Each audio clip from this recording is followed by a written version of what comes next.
Let's go to Thangam Debbonaire, Shadow Secretary of State for Digital Culture, Media and Sport, who joins us this morning. Thank you very much indeed on this cold morning for being with us. So one of the things we're going to talk about is that Rachel Reeves is in Davos, as I understand, or will be speaking about selling Britain, or why Britain is open for business. Sell it to me, will you? Why is Britain open for business? Why are we a good place to do business with? Well, at the moment, we're not. And when I talk to businesses, and Rachel talks to businesses, and Johnny Reynolds, our Shadow Business Secretary, who's out there with her, talk to businesses, what they're telling us is that they desperately want to work with a government that can give them some stability and clear sense of purpose, so they can plan, they can invest, get those great jobs of the future coming into their businesses, which helps the British people. And then actually we can get on with dealing with the cost of living crisis, which people are telling me is what they want the government to be concentrating on. People's number one priority is the economy, because it's their family finances first and foremost, and it's that for us. Rachel will be saying today in her remarks, in her speech, that family finances are the heart of everything we do, and that's why you have to talk with businesses.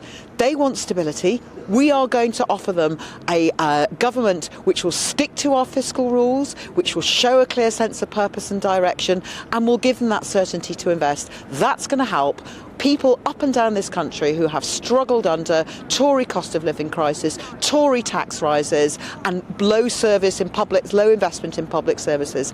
That's the change that Labour's going to bring, and that's what Rachel will be talking about today. Well, she also has to do it against an inflation rate which stubbornly refuses to fall. Yes, isn't that interesting that what we've got this week is a Prime Minister who doesn't seem to be interested in inflation, in the cost of living crisis. He's just focusing on an internal Tory psychodrama to do with the Rwanda bill. Inflation's gone up, and my heart goes out to the people who already at the moment are working out, how can I get to the end of the month? Do you know what? They probably didn't, your viewers probably didn't need to see the figures to know what was happening, because they can work it out in their own finances. It's so desperately disappointing to see a government that just doesn't seem to want to govern anymore. That's what governments are supposed to do. I don't hear a peep from Rishi Sunak, but this weak Prime Minister or any of his ministers, about how they're dealing with the problems that are actually facing working people up and down this country. Now, that will be a difference with a Labour government. I really hope we have a general election soon so we can offer up that choice to the great British people, and they can make their minds up. Lots of working people listening to you this morning thinking that isn't it ironic that a Labour Party is lecturing us on the economy from Davos, which is such an exclusive place to go and only for the super rich as well. I'd be interested to know, how would Labour try and bring down inflation? What are the government doing wrong in your view in all of this? Well, the thing is, we go to Davos, we go to where business leaders are, we go to businesses right here in the UK. We will go wherever it takes to secure the British people's future. We want family finances to be at the heart of everything we do. We'll be right there. Rachel's even got a word for it. It's called Securonomics. Let me give you one example. With our green prosperity plan, this isn't pie in the sky, it's not airy-fairy, it's about getting people's fuel bills down and saving the planet. The two things go hand in hand.